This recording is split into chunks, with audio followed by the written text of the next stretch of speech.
we'll have to wait for Jane.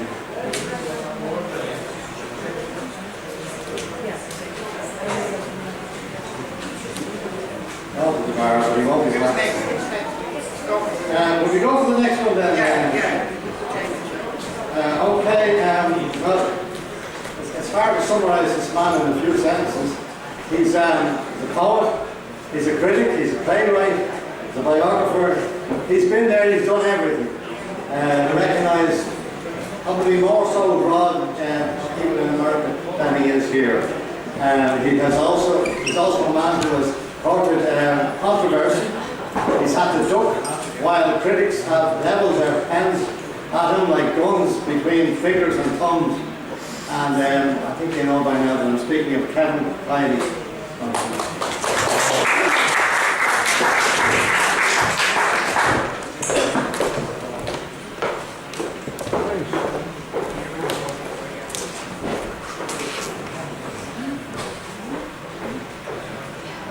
It's Michael Flannery. This is the kind of night that one associates with Michael, isn't it? And they have a great kitchen here. I'm very fond of that kitchen. It's just to the left of the I had some tea earlier, so that's when it was kind of full. But to be serious, I want to thank the Lord Mayor Ring for bringing up the point that reminds me of my reading in history books about Michael Collins, who said there's no Irish question, but we're on track. I'll keep non-political. I've known Michael for a long time, a long while. Way back when everybody was, people like us were hanging on the tail of the Celtic Tiger. I'm just going to read one poem called In a Dublin Fish and Chip Shop, and I'm going to have a shot at one line of the song, because as I said, it's dropped in and out of the kitchen. When you and I were 17 and life and love were new,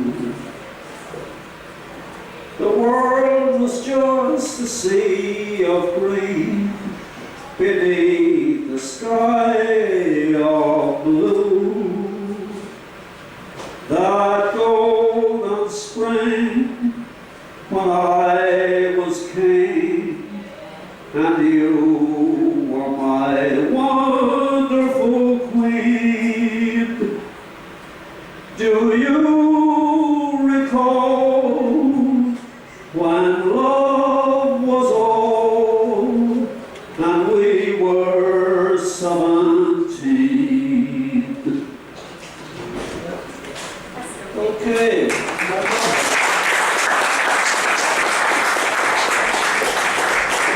It must be that beautiful magnificent portrait of Charles Stewart Parnell. But to Michael Flanagan and to the masses, he's not just a writer or a poet, he's a man of action. And I don't need to tell you that this city, I was born in the north of Ireland, where we have our sister or brother city, Belfast. But this is a city of action. That's what I know about this town every time I walk around it. And I think there's a couple of Michael Flanagans, because I'm walking around the town and I'm meeting, coming around James's Street, or you see him in other places. So there's a couple of Michael Flanagans as far as I'm concerned. There is. There's only one Michael Flanagan. So appropriately or not, I have a poem called In a Dublin Fish and Chip Shop. Outside is my silver spire, my giant ballpoint pen, my rocket on its launch pad, my needle needing an archway for a camel to walk through it. I am looking out at people intent on their purpose, and the clean roofs of passing vehicles and buses on a wet day. The Lewis is returning the streetscape to eternal trams. This is not the place of my birth, but today it is my favorite city in the whole wide world. I was born here this morning. J. Masiedzico, according to the receipt, served one haddock and chips at 12:47 p.m. Upstairs, my fellow fish people tuck in. The water looks like wine. The paper placemat mentions Ivan Beshoff, who lived to be 104. Fish, the food that Jesus used for miracles, is great for us. Do I get the tray, plate, knife and fork back? No problem, according to J. Massier Jacob. I can leave them on the table. I leave them on the table beside the chess piece, salt and vinegar cruets, because I'm going out under the lens of the sky to deliver the next line of dialogue in long shot as the credits roll. To Michael O'Flanagan, hooray!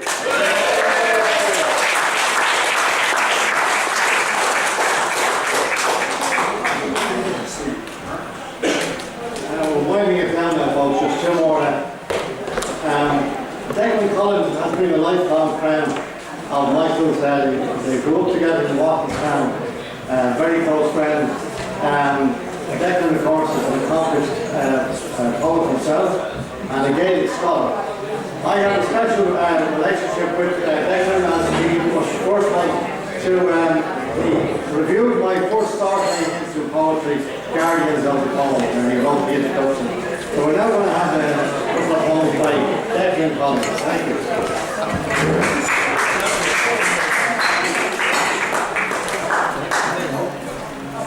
Alina Orlapa, Sabine Ushlam, Ordvera, Smaller and Orlum, and so the road, Joplin Ordvera.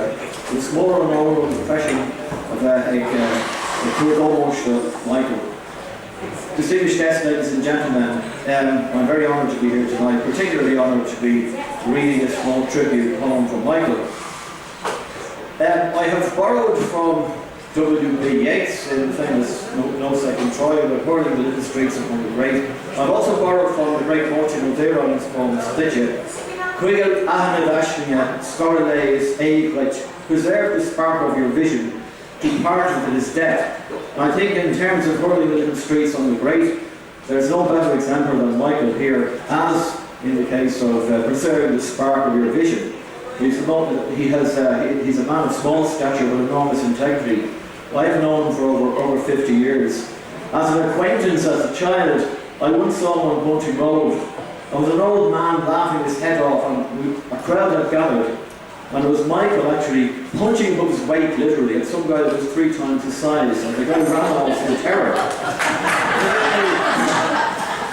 Later on, when we got to know each other better during our teen years, Michael used to have very long hair like the Beatles and a curved pipe in his mouth, and he was teaching metaphysics to the nation.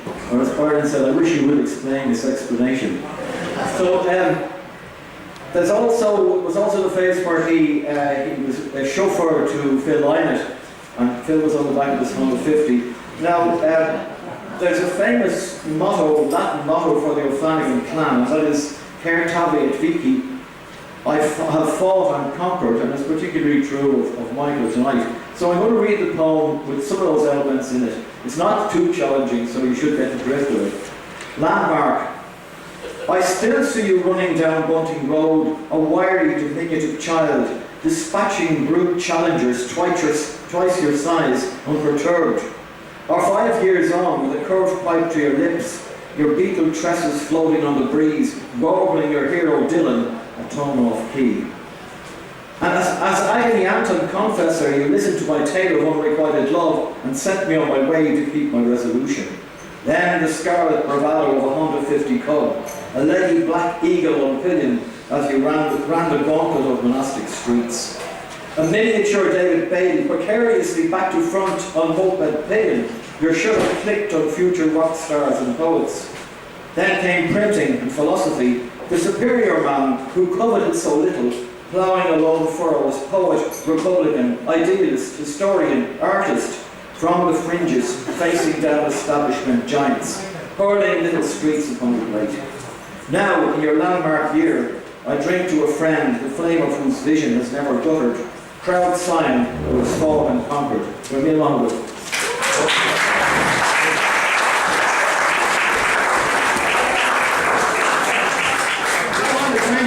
for that reminiscing, and we recently buried our close friend Frank Moy, and Declan read a beautiful poem at Frank's funeral, and I said a few words, but the three of us were very close, very, very close, and it was a big sad day for us to say goodbye to Frank. Thank you, Declan, for that. Thank you.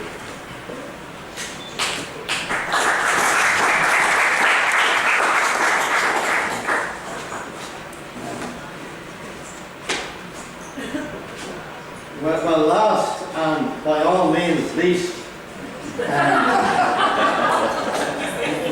good and only self, bringing up the rear, as I am wont to do, apparently.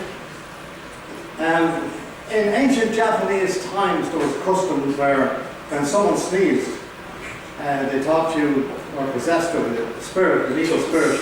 So they named the sneeze, and by naming the sneeze, they drove out the demon. It's not too dissimilar to our own custom of saying bless you when someone sneezes. Now, my father had a mighty sneeze, and when he died, as we all do when someone close to us dies, I tried to hold on to every vestige of him. I held on to his cap because it had his smell. It wasn't a very pleasant smell. He worked in Inchico Works, and it had a smell of engine oil and paint and smoke, but it was his smell, and I held on to it. And I also tried to hold on to the sneeze. And this poem is called Naming the Sneeze. Prone to incontrollable bouts of sneezing, each beginning with the same singular sound, followed by variants often violent, communicating more than germs, words, a name, as though we had a message to impart.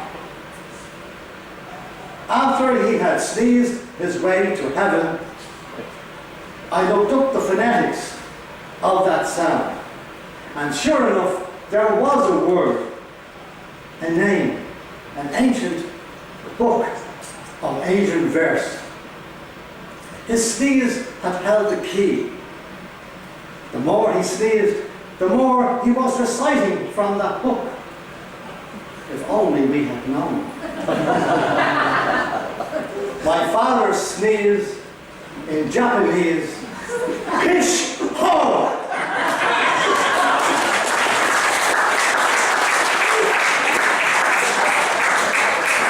It is an end of Japanese book of that.